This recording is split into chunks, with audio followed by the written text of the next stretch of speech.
Pitching is not about striking everyone out. It's about disrupting the hitter's timing, creating weak contact, and getting the hitter out as quickly as possible. Doing this on a consistent basis will allow your coach to trust you more, as well as your teammates, so they will provide more offense and play better defense for you. Let's get better today. What's good, everybody? Mic is on. We good. It's good to be back.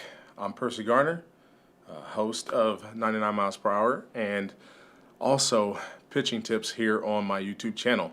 Appreciate you coming back, and I just want to kind of get right into it. Today we're talking about pitching efficiency, and I don't want to waste your time. I've been gone a little bit. We had our fundraiser and it was successful, so thank you to all those people who supported the Rainbow Connection this past Sunday. So, pitching efficiency.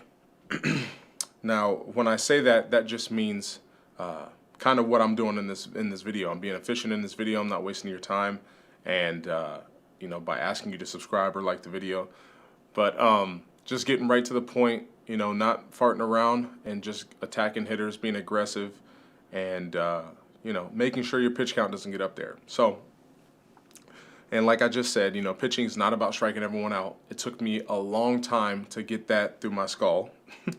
I wanted to strike everybody out just because, it looked good. It looks good. And it took a long time for me to understand that wasn't, conducive to arm health, to performance, to longevity, to, pitching deeper into games. So, I struggled a little bit early in my career, and that was just due to several factors, but, not being aggressive and not pitching efficiently definitely resulted in a lot of bad games and bad results in my stat lines and just everything. I wasn't moving up the levels, and it was just a struggle.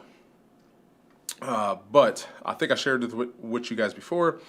Once I realized, hitting's hard by watching batting practice and seeing that, even when the ball's being fed in there perfectly, hitters still aren't guaranteed a hit.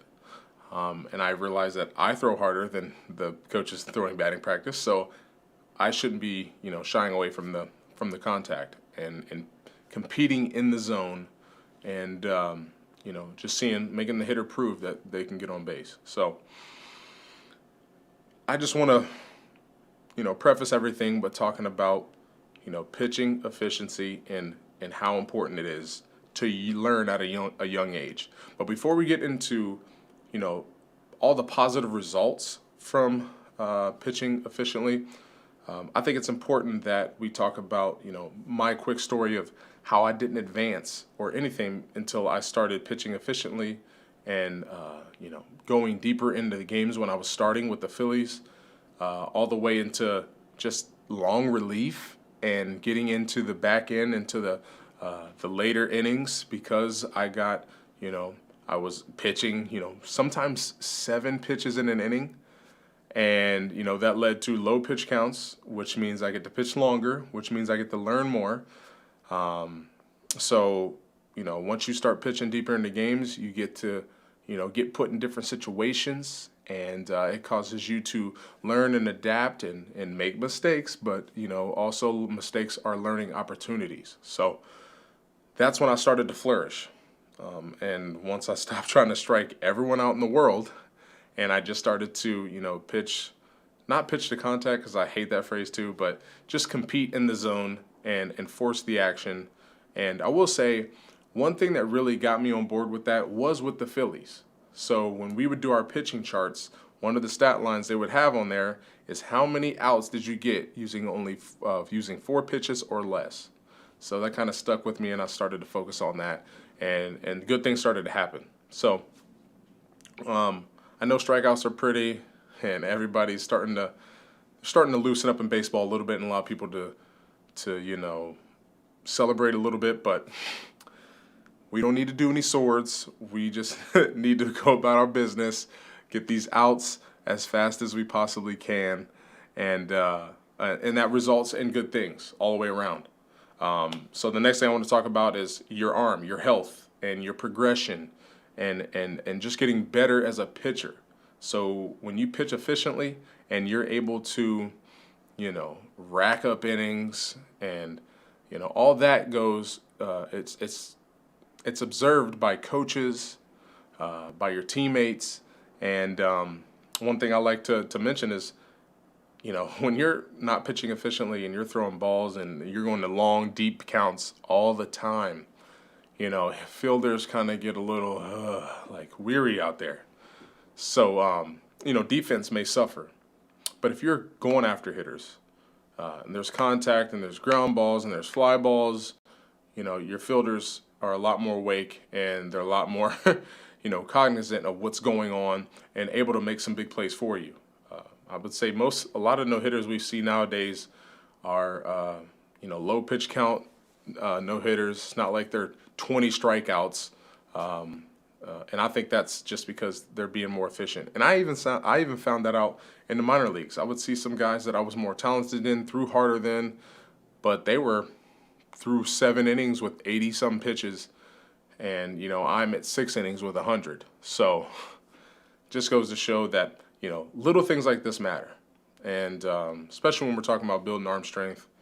You don't want to be throwing pitches away that you could be being able to recover quicker because you didn't throw 120 pitches. So, prime example of me, a big league scout came to my high school game, and I threw 140 pitches in 7 innings.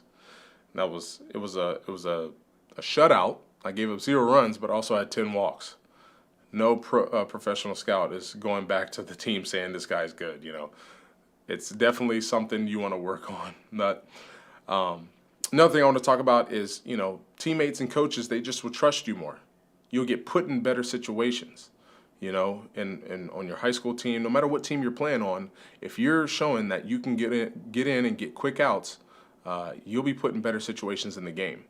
And when you get put in better situations, late in the game, you can save your teammates' butt. If your teammates are leaving some base runners on, then, you can come in and save the day. And everybody loves when that happens. Because I know me, I've had those days where I've left runners on and you're just like, please, but it was a great feeling for both me and the reliever when they came in and shut it down. So that's kind of what I want to talk about today. I didn't want to do a long video, but I just want to make sure you guys were aware that this is important. This is something you should be focusing on because there's numerous benefits. And just to review them quickly, learning, getting better at pitching, being put in different situations, in late game situations where it's way more fun to be throwing late in the game, and building trust with your teammates and your coaches, and just taking care of your arm. All these things are the result of pitching, low pitch counts. And because we know pitch counts is a part of the game now. Now you see the thumbnail, Nolan Ryan, probably, I don't know, he threw forever, but he was a different type of human being. And nowadays we think about pitch count more often. So I think pitching efficiently will help you with pitch count, will help you get in more games and, avoid arm injuries, and it'll just improve your overall baseball experience. So that's my video today. I hope these pitching tips, encourage you or you learn something from them. And if you do learn something, please make sure you subscribe. And there's a lot of links down in the description below the like button. There's my pitching Discord. We'll be going there and we talk about pitching and amongst other things. And I got a fresh new website up at percigarner.com. Which can lead you directly to this YouTube channel or my Discord page, or possibly my merch store, which all the proceeds go to college students in my home area here, or high school students trying to go to college, and helps them pay for, obviously we know college is expensive, so I wanted to help out some local students. And if you wanted to help support that cause, then head to percigarner.com and click shop, and check out the merch that I have designed myself, except the 99 miles per hour logo. That is Josh. Josh does that designing, and he's a professional. So I hope you guys like the designs. If there's anything else you guys will want me to do, make sure you leave a comment down below. or just hit me up in my Discord, and we can talk about that. I do video reviews. I'll talk with you as much as I can. I'll share with you as much as I can. If I don't know, I'll find out, and we can figure it out together. So without further ado, I'll see you guys in the next stream.